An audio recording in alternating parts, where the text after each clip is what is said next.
Namaskar. Welcome to this brief discussion, come talk on one of the latest controversies that has raised a storm both in the political and academic circles in our country, India. Let me first introduce myself briefly. I am Nandini Sinha Kapoor, professor with the School of Interdisciplinary and Transdisciplinary Studies at Indira Gandhi National Open University. I am also the current director of my School of Studies. Secondly, I am trained as a historian, having submitted my PhD thesis to Jawaharlal Nehru University years ago. And the title of my thesis is State Formation in Rajasthan, Mewar, 7th to the 15th centuries. Hence, I got interested in delving into this topic, although I worked up to the end of 15th century, Maharana Kumbha and Maharana Raimalla, and the controversy is about one of the greatest warriors and rulers of northern India of 16th century, Maharana Sanga, popularly known as Maharana Sanga. Before I go to a brief discussion of the points which support or do not support the contention that Maharana Sanga invited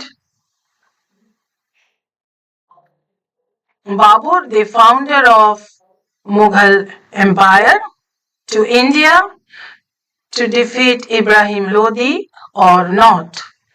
I would like to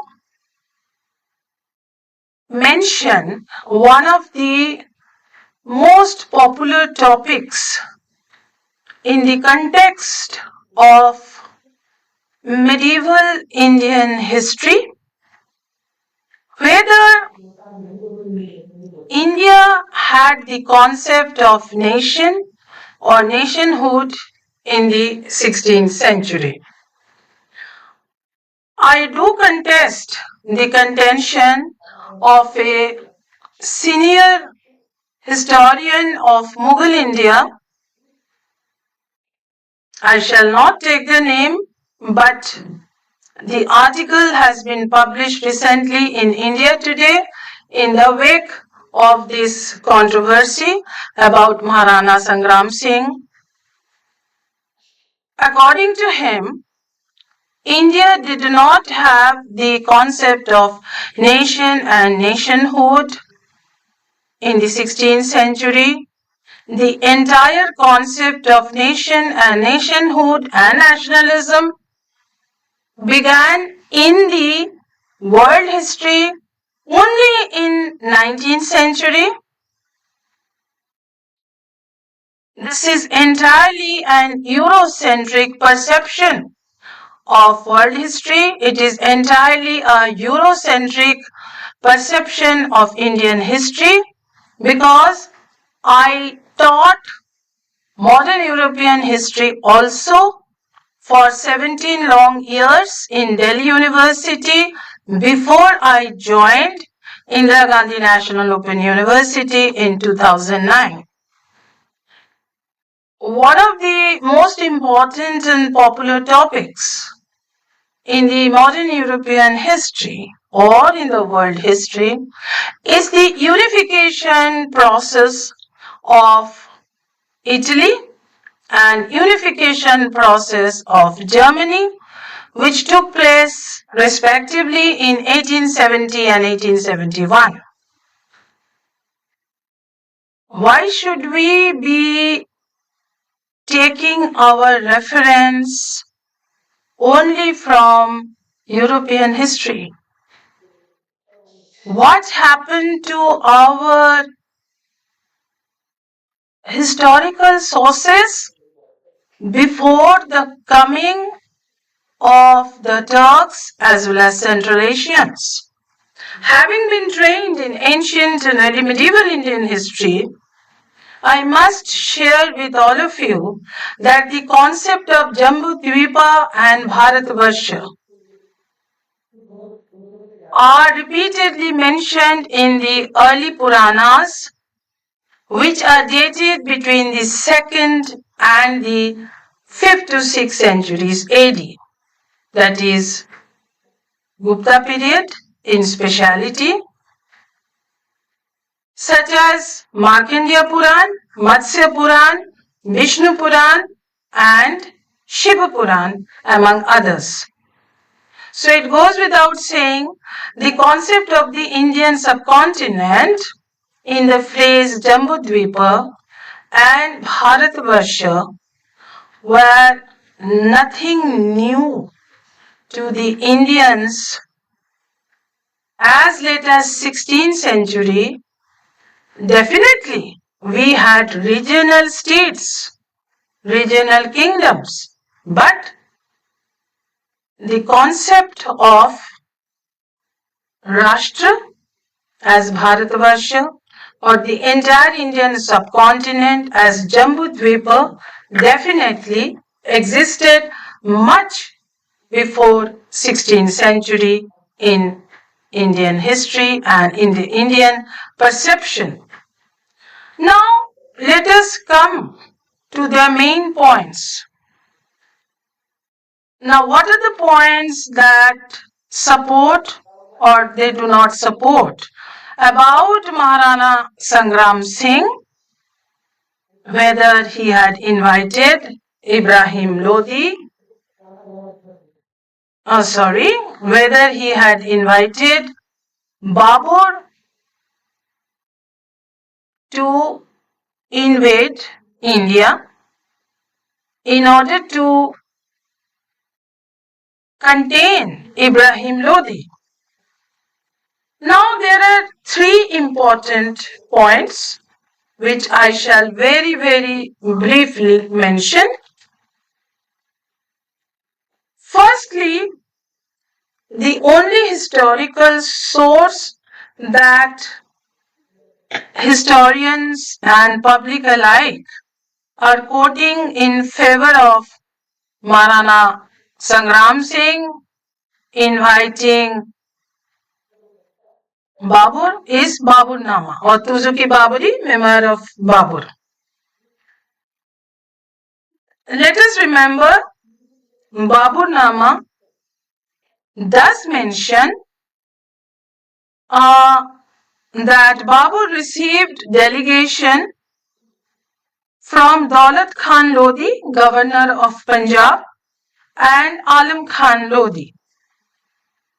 Babur also mentioned that he had received an emissary from Rana Sanga or who had promised that if he had attacked Delhi Sultanate, then Maharana Sanga along with his Rajput confederacy would be helping him.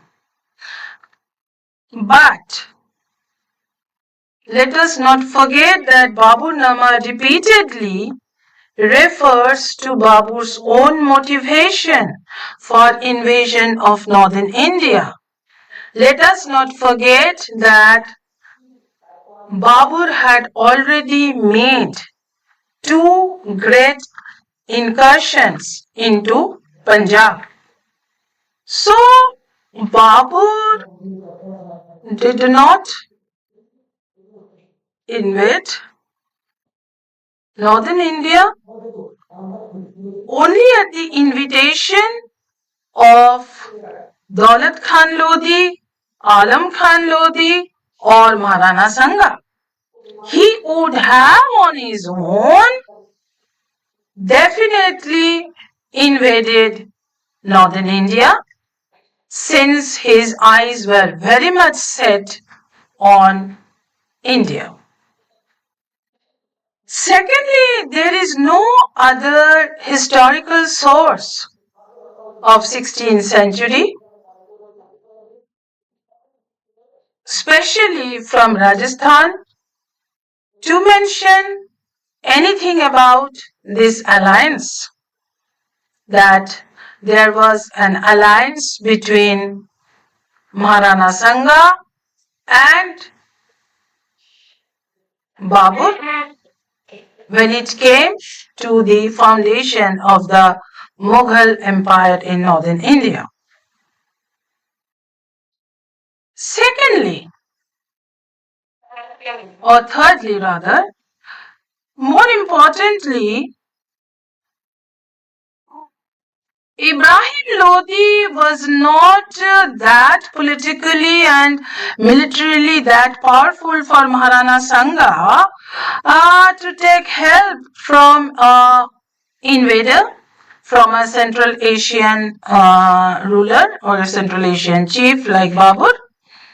Rana Sanga himself had defeated Ibrahim Lodi twice at the Battle of Khatoli in 1517 and at the Battle of Dholpur, Eastern Rajasthan in 1580. So by the time we come to Maharana Sanga, he controlled Eastern Rajasthan and Malwa. Here I would like to add that one of his predecessors, Maharana Kumbha, had already controlled a large number of forts beyond Mewar and all the way to Upper Banis Plain, Bhagod, Hadavati, Jhalwar, Godwar, that is Central Rajasthan, parts of Marwar. So Mewar, in any case, by the 15th century, had emerged as one of the most powerful and important regional states, not only of Western India but also of Northern India.